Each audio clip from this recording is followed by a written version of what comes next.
It's Tuesday. What better day than a Tuesday to check our fascia? Let's check our fascia today. I get asked all the time in this line of work that I'm doing with postpartum moms, do I still have a gap? People want to know my story. Yes, I have a gap still from my diastasis recti. It's about 2 fingers wide.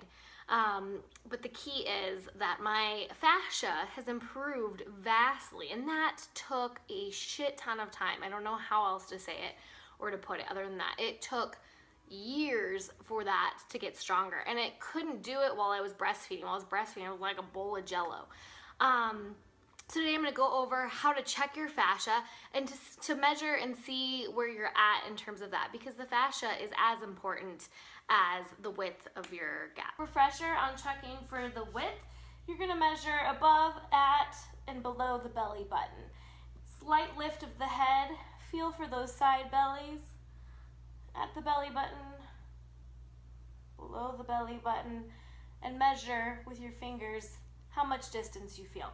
Now to measure the fascia, which is what I want to talk more in depth about today, same thing, you're going to lift slightly at the head, and I want you just to feel down that midline, and I want you to push, and I want you to see at those various points how deep you can stick your fingers. So for me, I can stick it the deepest right above my belly button. Almost nothing down here, down low. Probably because I had a C-section and they sewed me up. But feel, and I also want you to take note, does it feel like a squishy cheek, or does it feel hard like your nose? You want it hard like a nose. You want that bounce back. Okay, last test for you that will really help you determine how functional your core is. Like I said, it's more than just the gap. So ditch that way of thinking.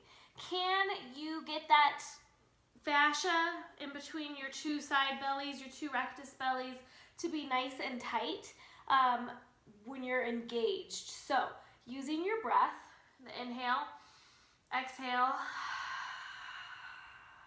drawing down. Now feel. How does that fascia feel? Does it feel the same all the way down when you have that core engaged and your head in a slight crunch position? Does it feel like that cheek, or does it feel more how we want it, like the tip of that nose? That's a good test to know how functional your core is, regardless if you still have a gap, because not everybody's gap is going to close. But you can still get function even with